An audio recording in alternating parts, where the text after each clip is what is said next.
Today, I'm visiting with my friend and fellow nutritional therapy practitioner, Kimberly King. Hi, Kimberly. Hi. I'm super glad to have her here. Kimberly is, as I mentioned before, a certified nutritional therapy practitioner. She has a master's in microbiology, so, fellow super nerdy friend.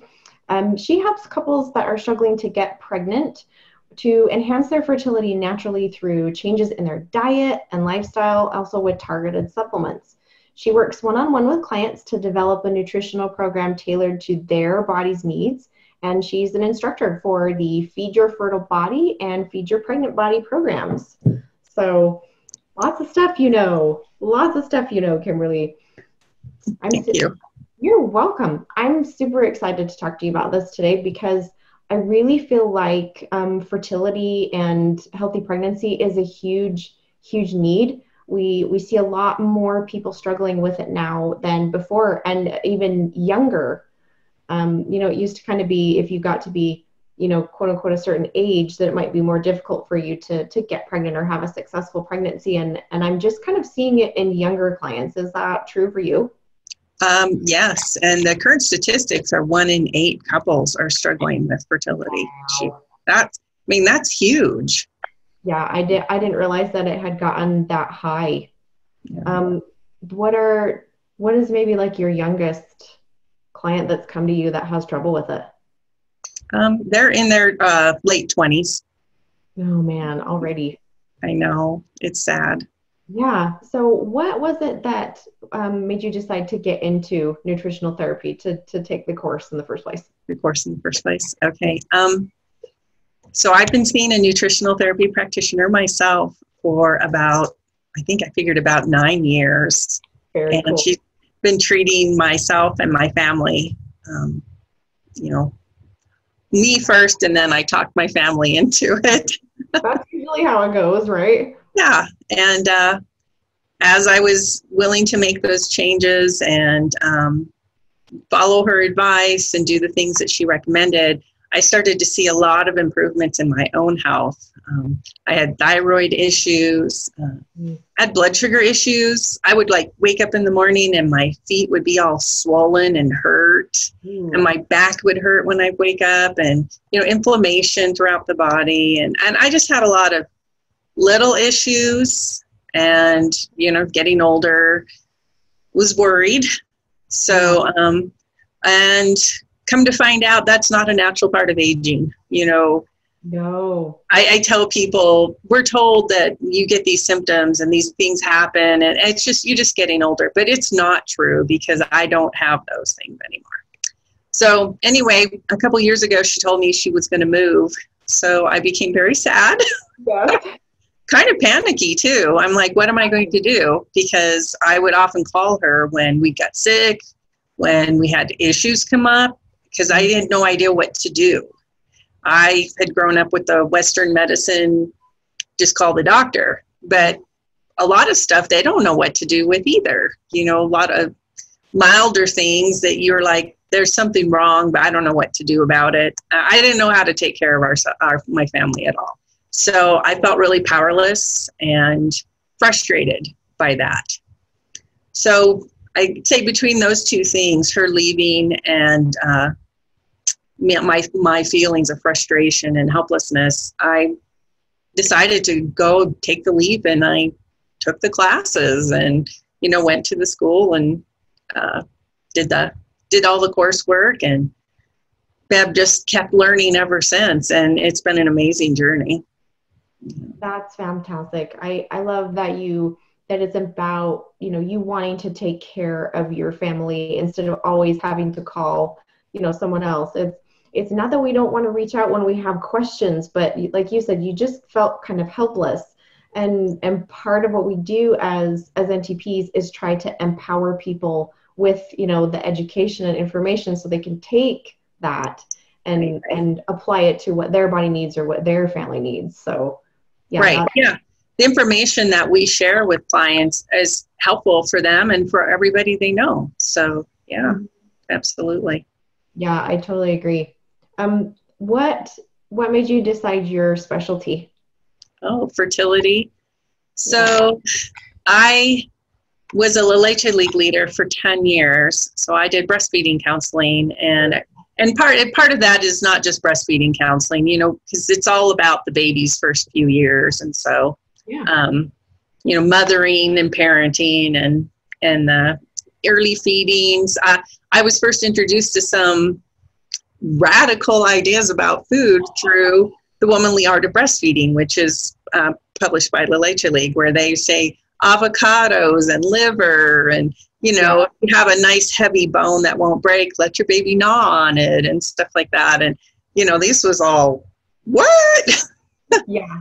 So so I've worked with women for a long time, and then after I became a nutritional therapist, I was kind of like, okay, what do I want to specialize in? What, you know, I need some kind of focus. And I saw that Sarah Russell had created this Feed Your Fertile Body program and Feed Your Pregnant Body, those two programs. And I was told she was brilliant. So I went over there and looked through it, and I thought, I want to do this. There's just a huge need. I see so many, I hear from my friends, they're struggling to get pregnant. They're struggling to maintain their pregnancies. So lots and lots of miscarriages. And then struggling afterwards too. Let's unpack that a little bit. So what are some of the most common things that you see when people are coming to you and you're talking about, you know, healthy pregnancies and whatever? You did mention the inability to get pregnant and miscarriage. Miscarriage, I think, is just, I hadn't realized how common it had become. I'm glad that people are talking about it more.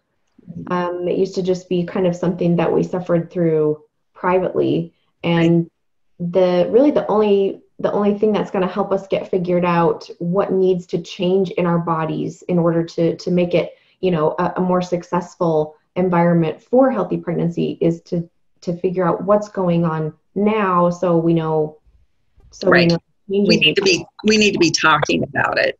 And if you start asking your friends, you will be amazed at how many women will tell you that they've had miscarriages. It's just astounding if you start asking. So when most of us just think, okay, I'm let's get pregnant, let's start a family. Let's just go. And that's how I did it.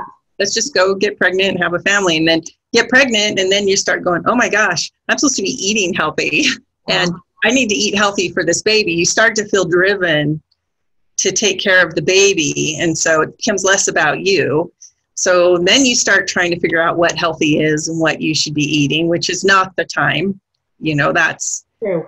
And then the same afterwards, after the baby's born, you're trying to figure out what's nourishing for your child. And ideally, you would have figured that out going into the pregnancy. So that's just a side, that's like a side benefit to doing pregnancy preparation.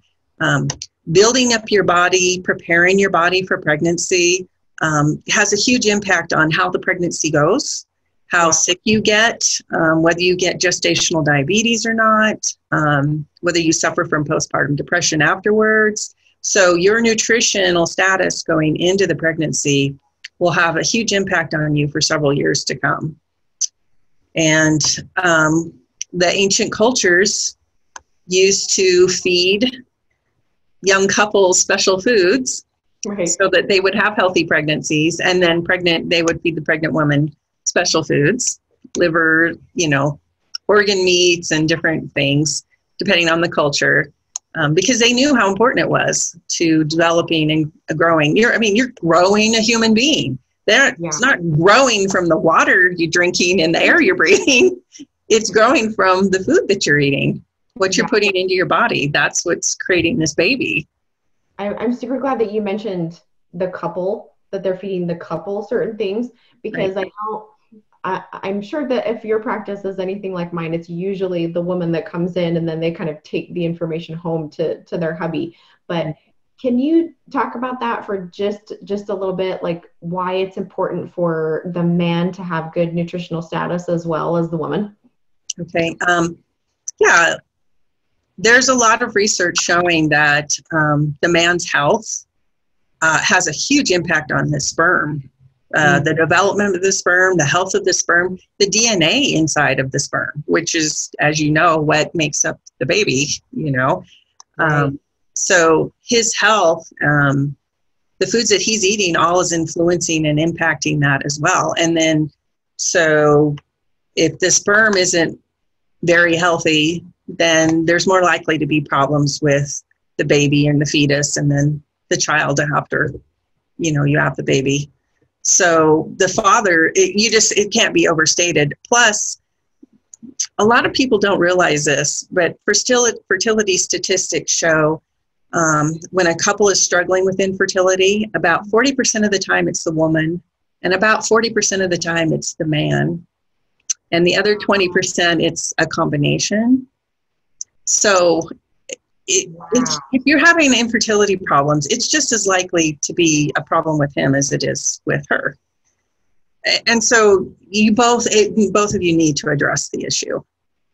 I mean, that's huge, you know, because it's always been pushed onto the woman.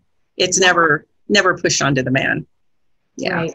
It's just sort of assumed that since the woman plays the larger role physically in, you know, carrying and developing the baby, that it really is mostly a female thing. And so I'm glad you mentioned that. I had no idea that it was that high. And that's so it's basically even. It's basically an equal problem. Yeah, that's a really good takeaway for a lot of people. I think maybe that will help, you know, the husbands get a little bit more involved with that. Let's talk a little bit about, you mentioned, you know, like postpartum depression. What are some of maybe the signs or tendencies that you see coming into that? And I guess sort of a two-part question. What people can watch for, you know, so they know when they need to go in and talk to somebody. And then also kind of what nutritional deficiencies are the big ones when it comes to postpartum depression. Yeah. So what to look for. So it is normal within the first few weeks, even up to 6 weeks, to kind of feel a little bit depressed, kind of sad and tired. Your hormones are going through, went through big surges and now they're receding, and there's a lot of changes going on in your body. And so it's fairly common for women to feel somewhat sad. Okay. It's after about a month, if it continues, and you then start struggling with day-to-day things, struggling with, you know, you don't want to get up, you don't want to get dressed, you don't want to eat. I mean, it progresses. It can get worse. So you stop wanting to do kind of those things that you used to like to do, or that you know that are just like regular normal things that you kind of need to get done, and you're just like, yeah. Okay. And so it can be mild or to more severe in women, obviously. Okay. Nutritional deficiencies, vitamin D is huge, and it's actually huge for fertility as well. So if you are struggling with infertility, or you've had a history of postpartum depression, or even if you have it now, at any time, go to your doctor or your health department and ask about getting a test for vitamin D. So it's just a huge impact throughout all your body systems. And in this climate up here in the northern part of the United States, it's just physically impossible to get enough vitamin D in the winter months. So you just can't. So that's a huge one. Blood sugar dysregulation, not eating enough healthy fats, those all play a role in the postpartum depression as well. So there's a lot of things. So like I said, I give talks sometimes about postpartum depression, and I have a list of things. I'm actually hoping to record a video and do a nice blog about it too. So that'll be fantastic. Yeah. Maybe let me know when you have that out, so I can direct people towards that. I think that would be an excellent resource. Yeah. Awesome. Okay, so recommendations for like aftercare for delivery, because I think for a lot of moms, after you have the baby, I Mhm. mean, it just becomes all about the baby. Yeah, absolutely. Absolutely. Well, particularly if you're breastfeeding, you have to be drinking plenty of water. Mm. So I know I would, as soon as I'd have a letdown, I'd be so thirsty. So I'd have a mug of water with me everywhere I went. Okay. But you can't make milk out of nothing. So Exactly. you need fluids. Make sure you're eating plenty of fluids. And that after pregnancy is a really important time for you to be eating a really nutrient dense diet. Lots of healthy fats and proteins, plenty of vegetables and fruits. Your body has just given so much to create this baby. You need to replace and replenish and rebuild your body. It's a really important time to take care of yourself. And that, that's part, I think, why some cultures had the whole like month afterwards where the woman was sequestered or kept with the other women, or, mother-in-laws, and your mother came to help take care of you. And, you need to recover. You need to honor that, man, you just went through a huge ordeal. This is a big deal. It's a big deal. We get to thinking that we're just supposed to, do it all and everything's just gonna be normal. Like I'm, oh, look, I just gave birth to this child and now I'm gonna take it home and everything's going to happen exactly the same as it did, just with a baby. Yeah. Yeah. Yeah. And any woman who's had a baby or, by number 2, you're like, yeah, that's not how it goes. Yeah. So you are currently taking new clients right now. Is that true? Yes, that's true. Okay. Perfect. So how do I tell people where to find you? So what's your website? My website is ahealthieryou.online, and the business name is Discover a Healthier You. Oh, perfect. That's awesome. So yeah, you'll have to keep me in the loop on when you're going to do your next talk. And if you get like a date on your video release or anything, let me know, because I just really do think so many women need the information that you have. And I feel like your specialty is literally like noble, I mean, if you're a person who cannot get pregnant or cannot seem to hang on to a healthy pregnancy, then, that becomes very important to find somebody who specializes in that and can help you do that. So thank you so much for being willing to take time to talk to me about this and allowing me to share it with my audience as well. It's just super appreciated. I think it's really going to help a lot of people. Well, thank you. Thank you for interviewing me, and thank you for being such a good friend. Oh, you're so welcome. I feel the same about you. I love all of my nerdy nutritional friends. Thanks so much, Kimberly. Thank you.